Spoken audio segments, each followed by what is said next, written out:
It's time to turn things up. This pre-workout combination of Expedite and Aerobatine is the Fat Attack Stack from Snack.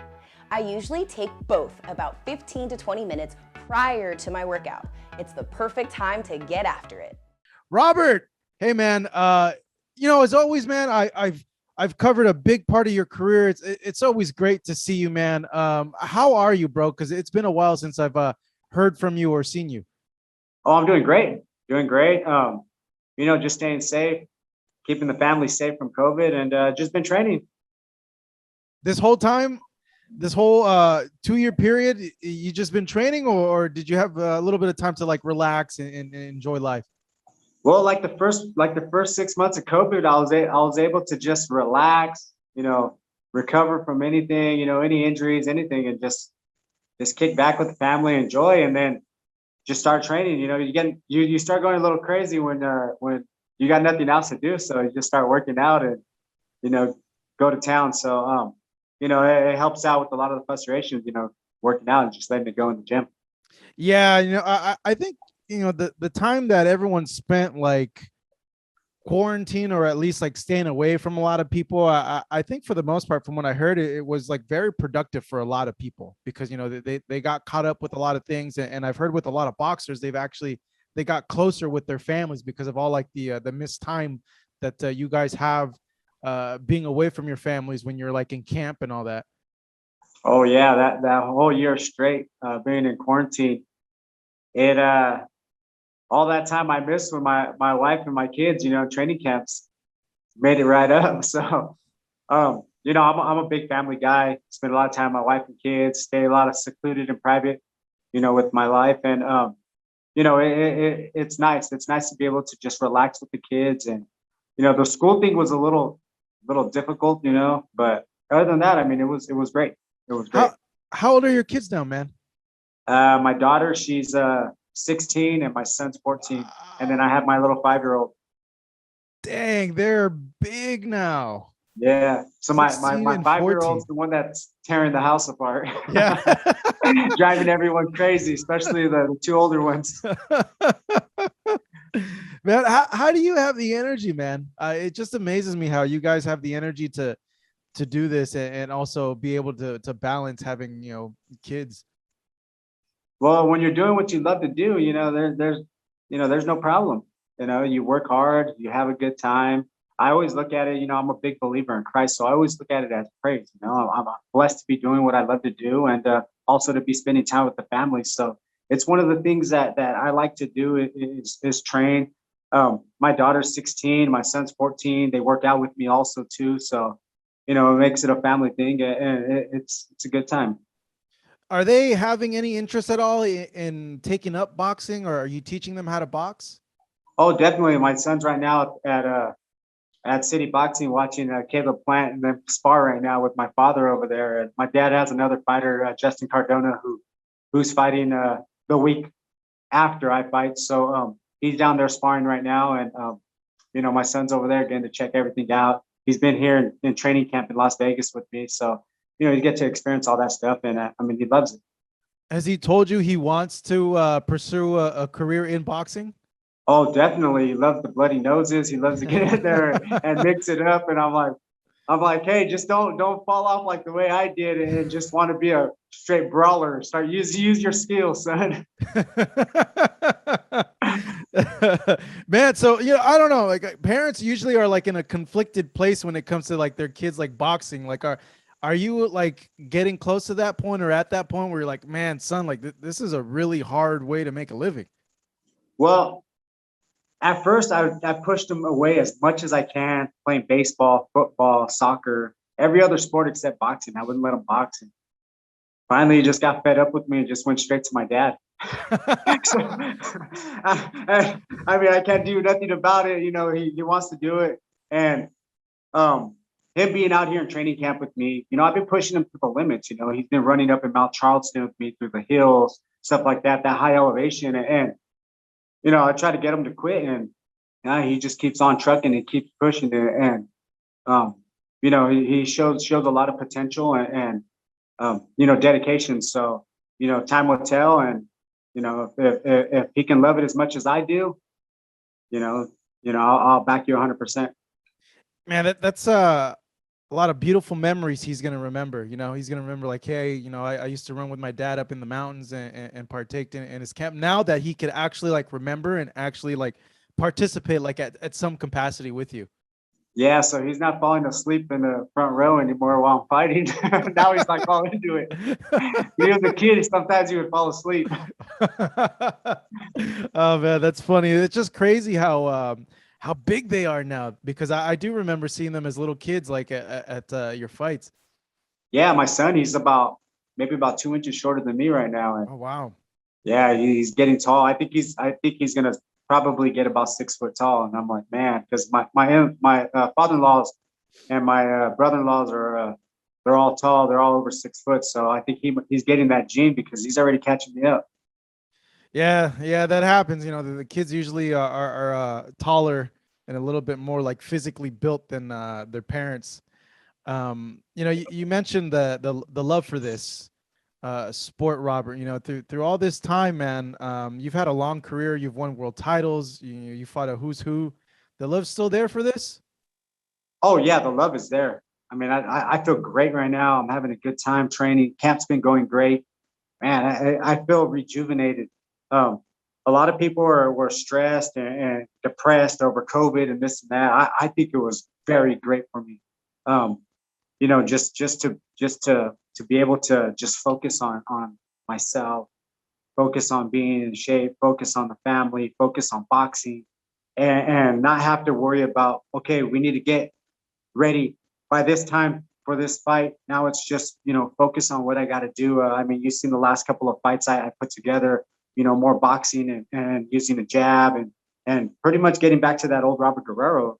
This was throughout whole COVID, I was able to enhance that and just keep working on it and working on this and that and using my footwork and just mixing everything up. So, man, I feel great. I feel really good. And I just can't wait. And I know Victor's a great fighter, comes tough, strong all the time, comes to fight. And, it's going to be one of those fights that I think the fans are going to benefit from. So for the longest time, Robert, well, no, not the longest time, for when you went up to welterweight, bro, like you mentioned, you used to box, you went up to welterweight and you just started bullying guys and just coming forward and just putting hands on people. And I remember I spoke to you maybe like before COVID, and you're like, Mhm. no, I'm gonna box now. Like I can't, I like doing that because I like putting hands on people. I like beating the crap out of people. And you're like, but I'm gonna Yeah. box now. I'm gonna box now. My dad's telling me to box now. I'm gonna box now. But Victor's a guy that's gonna come forward, and he's a lot bigger. Are we gonna see you like revert back to like what you were doing before in these other fights? Like you're just gonna go forward, or are you gonna actually like try to go and box Victor? Put it this way, Vic. Put it this way. Victor comes to fight and he puts pressure. He's got power. He's really active in the ring.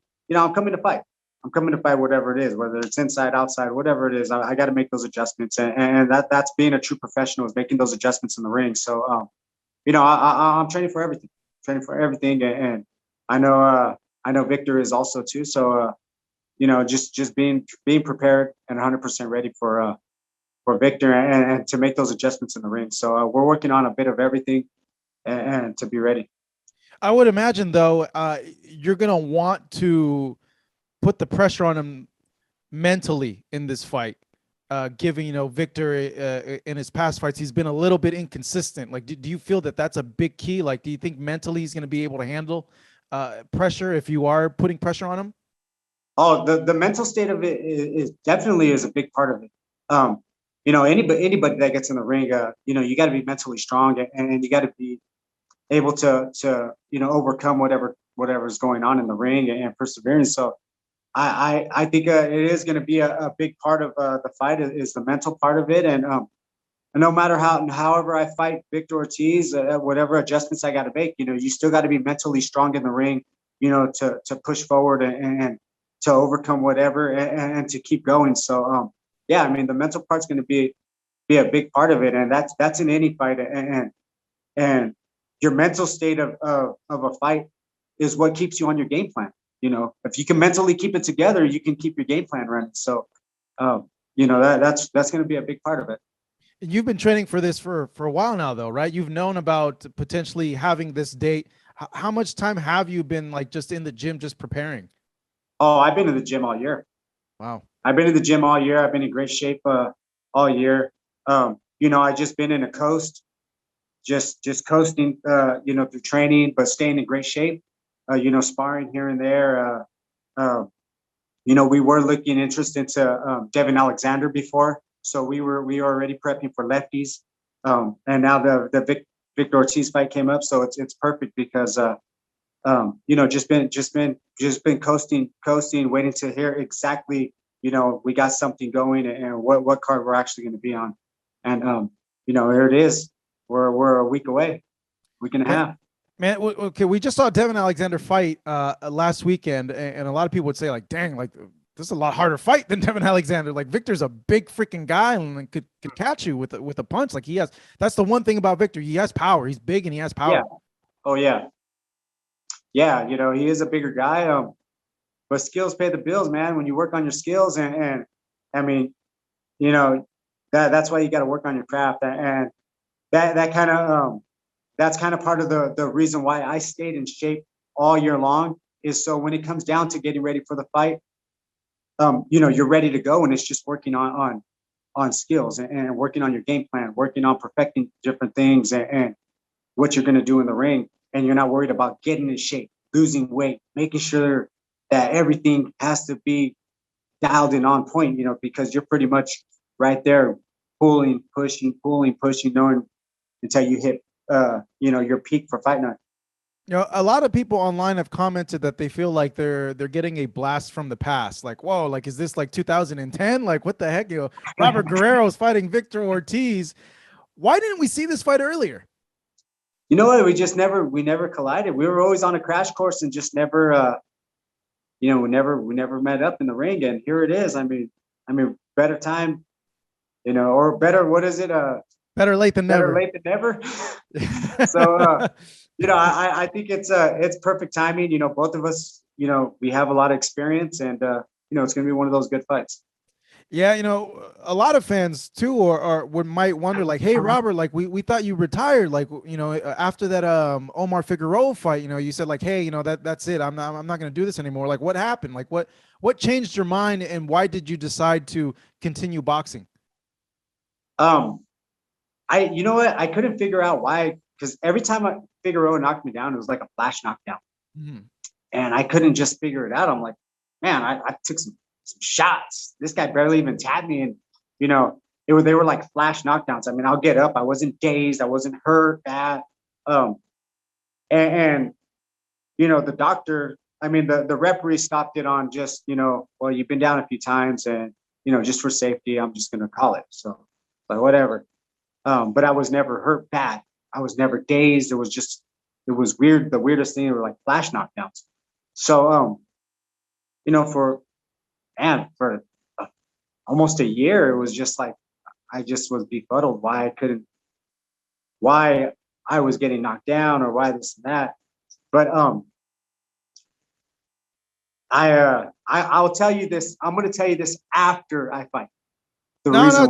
Tell me right now. No, I'm going to tell you after the fight, because I don't want to. If it's an edge for me, I don't want to throw it out there. Reveal it. So I'll tell you after. But there was something that I was doing. There was something that I was doing leading up to the fight for recovery, taking care of my body, stuff like that, where it was really messing me up. And I had a conversation with somebody about it, and they were going over all the stuff I was doing and training and this and that.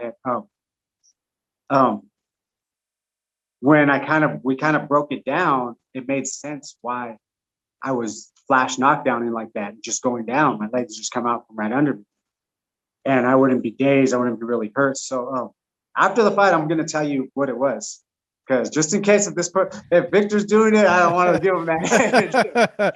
But so it's just one of those things that.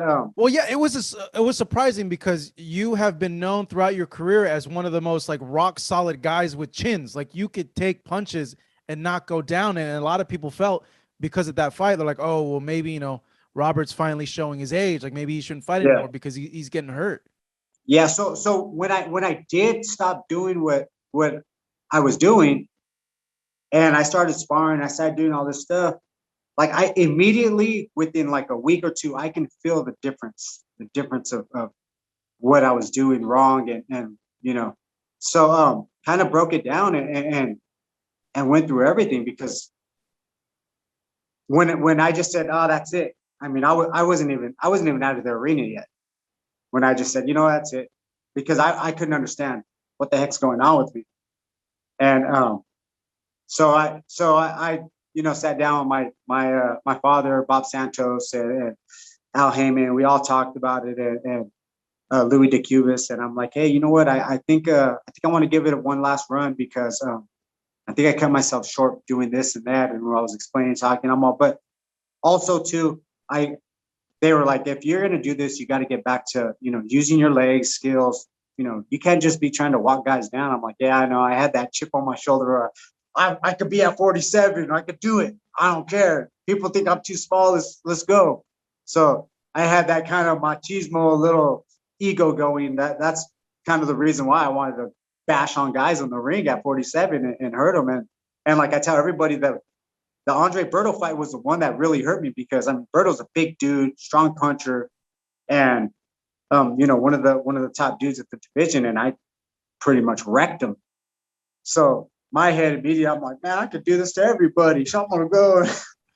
Spiraled out of control, and one of those things, man, that you got to get right back on track, and that's what I've been doing since I came back, is using my skills, working on my craft, and getting back to like the way he's fighting the lighter weights.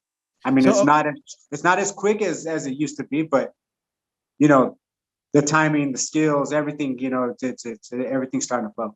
Okay. How was that conversation with the team and your father? And did they say like, hey, Robert, we don't think this is a good idea, man? Well, they want to kind of assess me first and see how I am in the gym, how my body is, how I took care of myself, did some sparring sessions, did this, did that, movement, all the stuff. And what it came down to also too is not just that, but listening to the corner, listening to my father, because he would tell me, hey, box this guy, and I'll go in there and just try to bang the dude out. And he'll tell me, okay, hey, start walking this guy down. He looks like he's ready to go, and I'll start boxing the guy. So it was like I was doing the complete opposite. And it's like, why have a coach in the corner if you're not going to listen? So that's one of the biggest things. And then I also told them too, like with my wife's like, hey, she told them, the minute you see something wrong, that's it. Cut it. Pull the plug. And so that's what I said, hey, you know what? It's your guys' word, whether I do it or not. I'm fine, but I want to give it that run. But if you say no, then that's the final verdict. Yeah, you still felt like you had more to give then. Oh yeah. Yeah, you guys are gonna see it. 21st. I bring that up because we've seen a lot of fighters like come back, like Oscar's coming back now. We see fighters doing exhibitions, but I think historically, like, fighters have had a hard time giving this up because this has been like their whole lives. They've dedicated their whole lives to boxing, and it's been really hard. This is not a case of that, is it, Robert? Where it's like you don't know what else to do, and like boxing's your only thing, and that's no. I mean, I got a lot of stuff I do. I mean, I build cars, I do all kinds of, you name it, I do it. And I mean, I live on a ranch. I mean, I got stuff to do for days in my ranch. It's like it never ends. But I love the sport so much, and I feel I get something to give still, and I want to give it that last run. So what's the goal with this, Robert? Like, how far do you want to take it, or is it something where you're just taking it one fight at a time? My goal, I mean, I set my goal. I want to fight for the world championship. I want to win that title again, and win that title at 47, and from there, see what happens. Retire or defend. So all depends on how my body's feeling and how everything's going. So but I do feel great. I feel like I'm 30 years old, man. I guess say 25 or 21. I feel I'm like 30 years old. Now that's great. You look like you're in a good place, both physically and mentally. How has training changed the older you have gotten? Like how have you changed it up? Just being smarter, just listening to my body. The days you feel a little more tired, sleep in a little bit. I mean, we're here to train. I mean, I got my own training camp in Las Vegas, my own gym, everything. So I'm able to, just get up.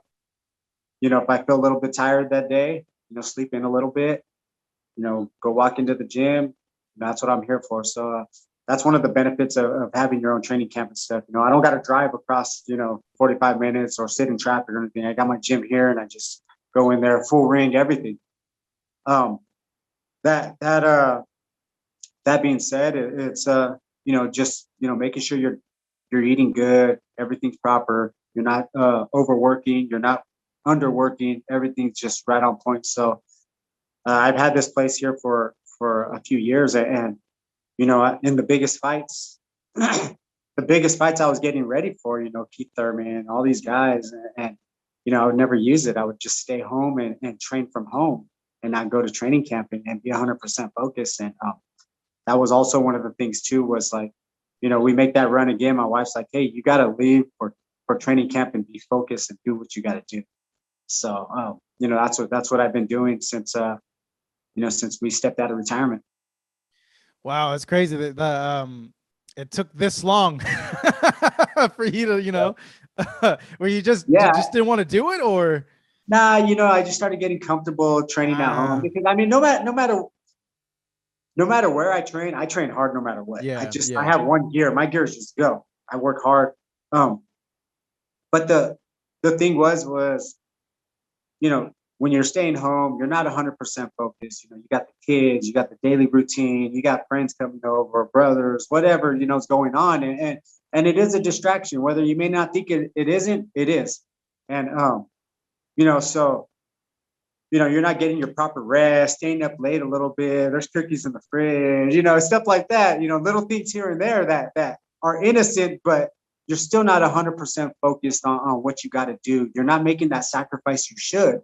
And with great sacrifice comes great reward. And when you make that sacrifice and you're 100% ready, you're ready. And coming out to training camp and being out here secluded, with my father, a couple of his fighters that are getting ready for fights, and just having that, just boxing, all day boxing, you're focused and you're ready to go. You moved up from 135 to 147, right? Yes. Did it ever occur to you at all to move to 140?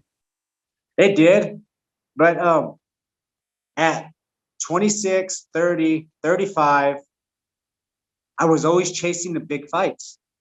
And, Marquez was there, Juan Diaz was at 35, all these guys, and I could never get that, let's do it. It'd always be like, lefty, lanky, good boxer, I'm going to go this way.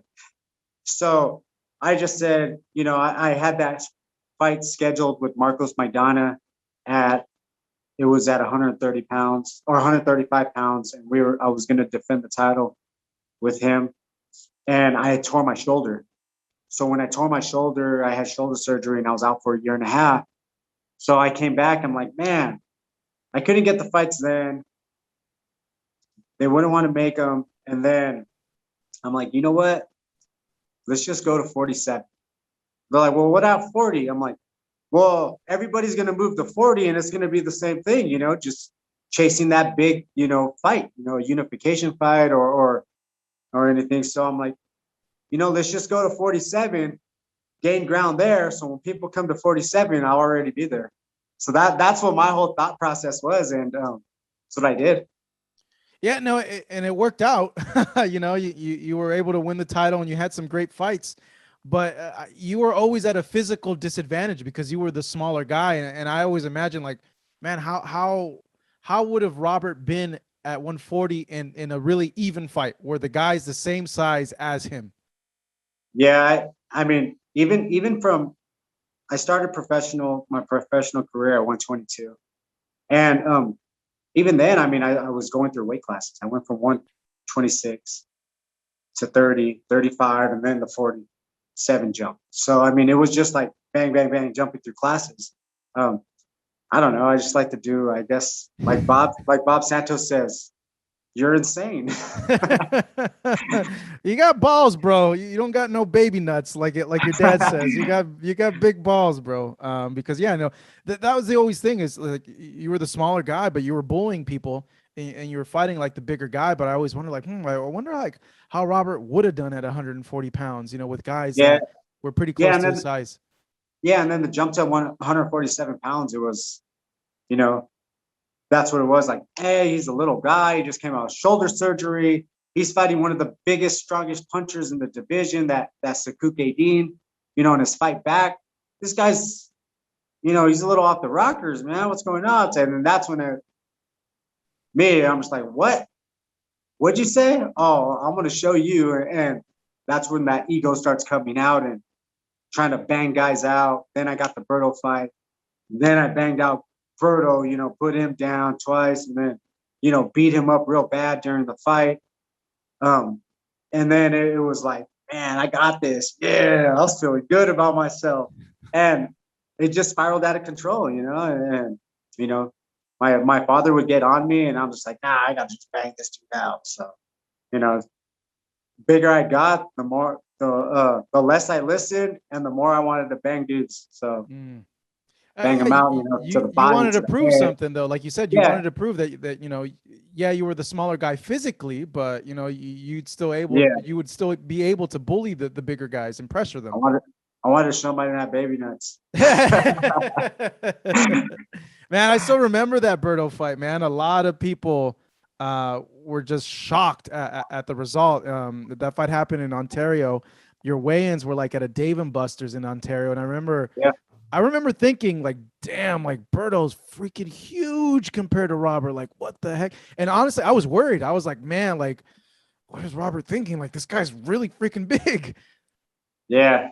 That it was one of those things, man, where I personally think I got into his head mentally because I showed no sign that I was backing down, no fear. Even after the press conference, I ran into his whole group in the elevator, and I walked right in there by myself and just stared at everybody with like a stone cold face, like I was ready to fight everybody in there. I think they were all just like, damn, this guy's a little nuts. And sometimes that intimidation, it goes a long way. Man, would you say that that's like the moment that sticks out the most for you in your career, or was it something else? I think the moment that sticks out for me the most in my career is when I fought Martin Hanario. It was the week that my wife got diagnosed with cancer. So it was like, I was just pretty much out of it. I wasn't thinking about anything. I wasn't even going to show up to the fight because I was so worried about my life. And then she asked me, hey, you know what? You're ready. The doctor's got it. There's nothing you could do for me here besides just sit here and watch me. So go fight. And I'm like, man, I ain't even thinking of no fight. I don't even care about a fight right now. I care about, your health. So she's like, no, go fight. Come back. Don't worry. I'm going to be here. So I'm like, all right, if you want me to fight, I'll go fight. So then I flew over there, weighed in 2 pounds over, had to lose the 2 pounds because it was the IBF defense. And, shook the 2 pounds, made weight. Next day, went and fought, clipped him first round. I think it was like 30 seconds in the first round and clipped him straight left shot.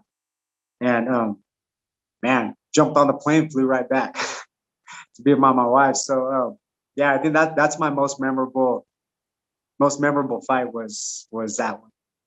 Yeah. Wow, man. What just the circumstance. I can't even imagine like mentally, like how it must have been for you, like not even like that week and also like that night, like to be able to just kind of like compartmentalize like all that to like be focused for like a fight, like knowing like what your wife was going through.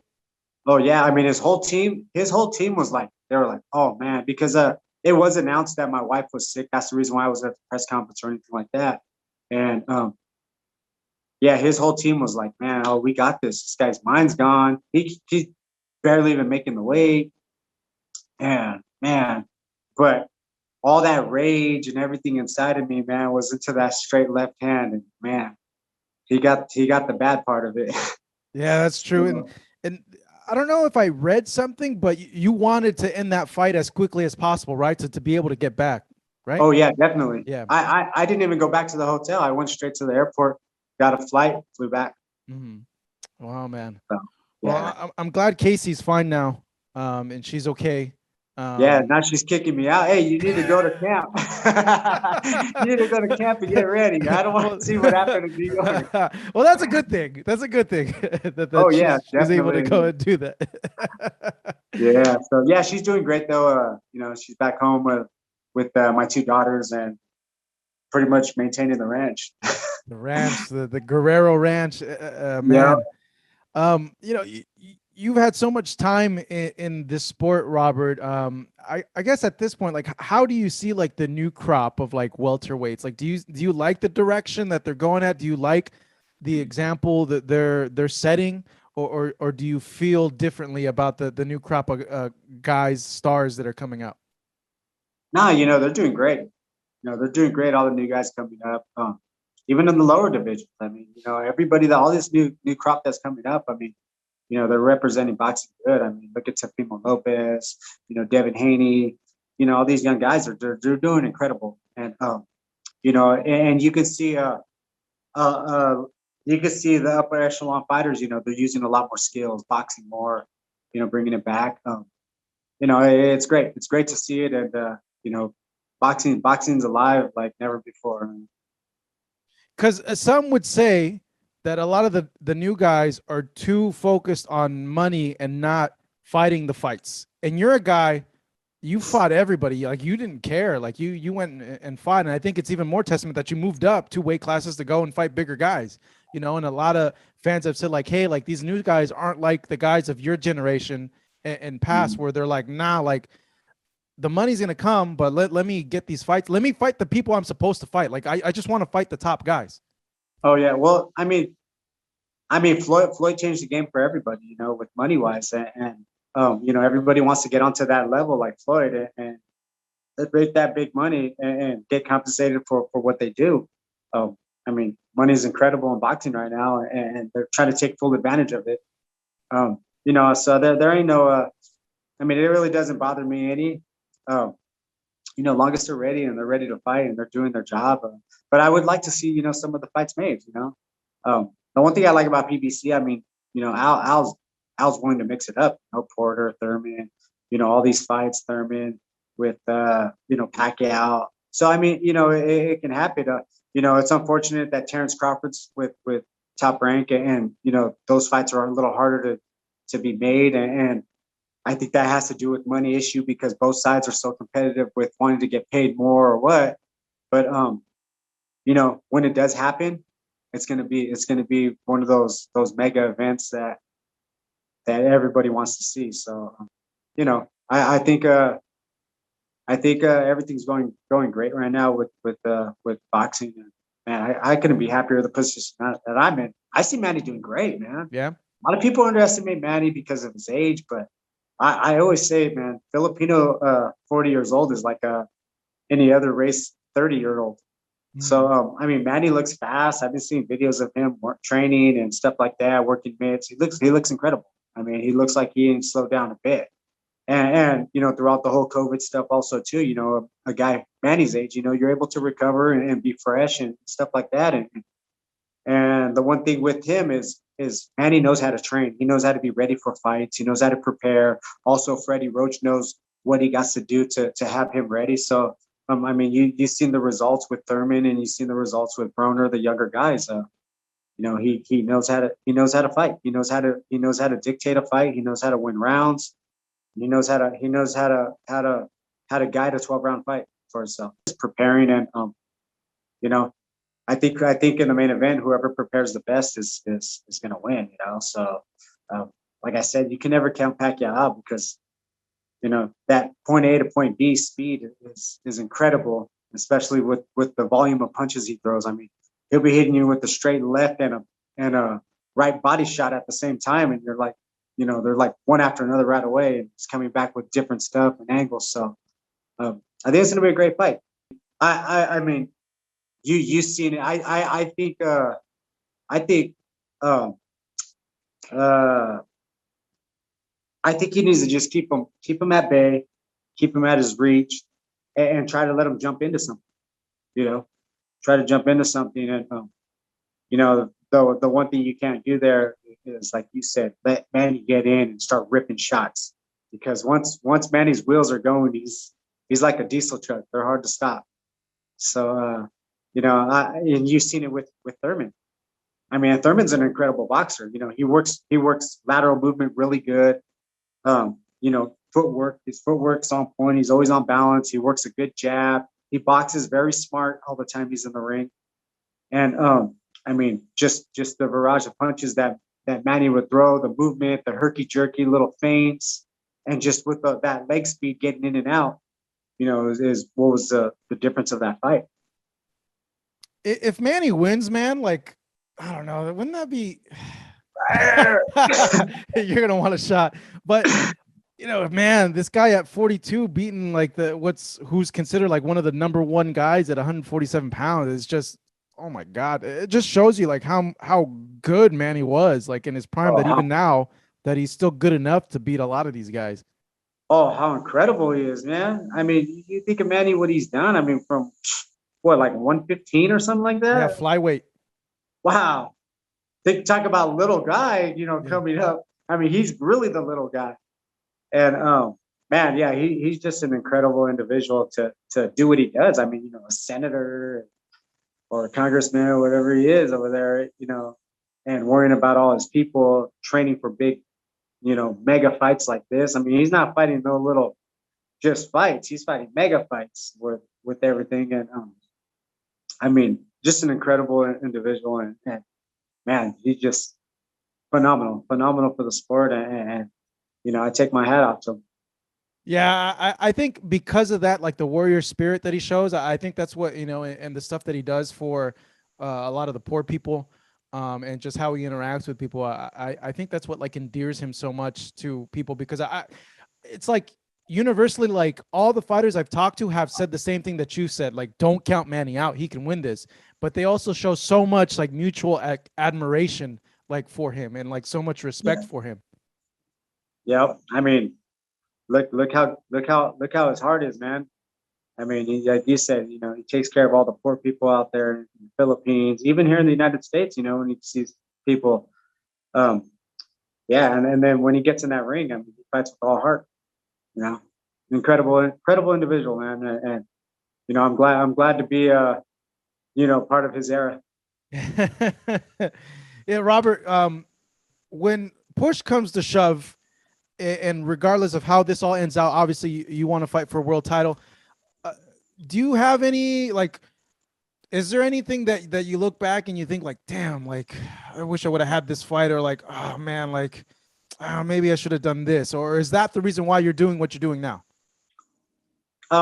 Yeah, I mean, definitely. I look back, like how I told you, I wasn't going to training camp. I had a full training camp and I wouldn't even use it.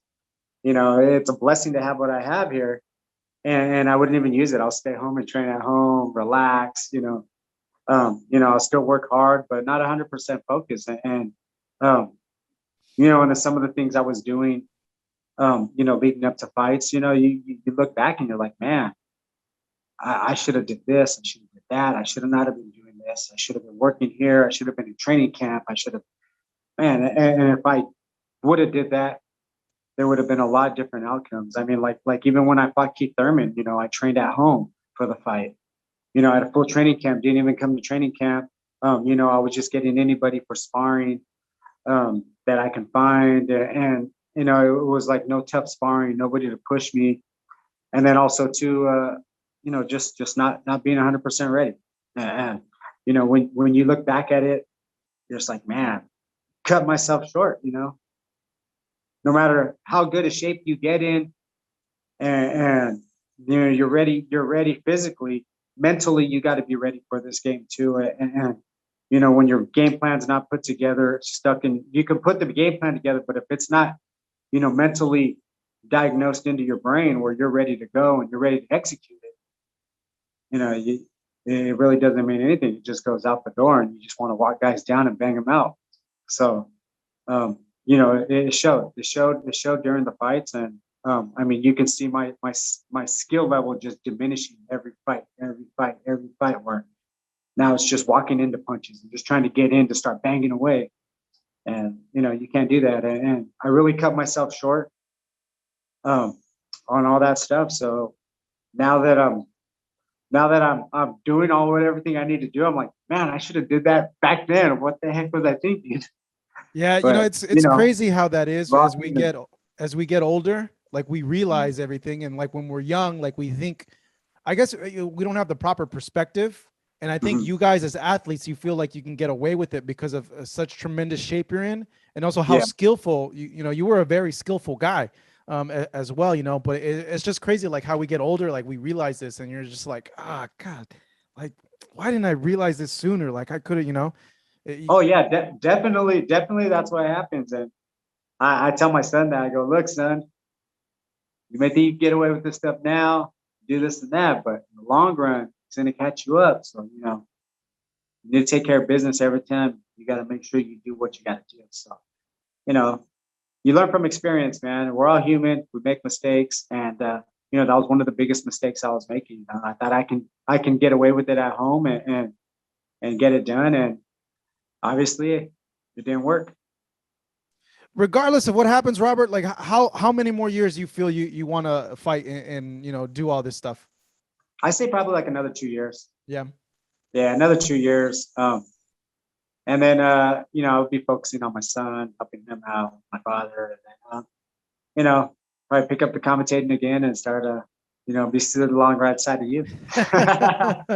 I think, you know, regardless, Robert, you know, your legacy stands for itself, man. Multiple division world champion. You probably will be going to the Hall of Fame. So you know, I would imagine that that's a good feeling, but I still think that you feel that you still got. Longest I'm not like Tom Flores, baby. It's waiting forever. Come on. You're not gonna be doing any. You're not gonna be doing any exhibitions anytime soon, are you? No, I want to be like like Charles Woodson. Boom, let's do it. Well, good stuff, Robert. I know whenever you fight, you put everything in there, and you always put on a great show. This man right here, Robert Guerrero, fighting Victor Ortiz on the co-main event, actually, of this Pacquiao versus Errol Spence fight. Robert, man, as always, love talking to you, bro. You're one of my favorite fighters to cover, and I'm glad I get to see you again, my man. I wish you nothing but the best, all right? Yep, I'll be seeing you there, buddy. Thank you. All right. God bless everybody. And tune in 21st. Buy that pay-per-view because see Robert Guerrero back. Thank you so much for watching this video. And make sure to subscribe for more videos of your favorite fighters over here on Fight Up TV. And give us a follow online as well at Fight Up TV on Twitter and on Instagram. We appreciate it, guys.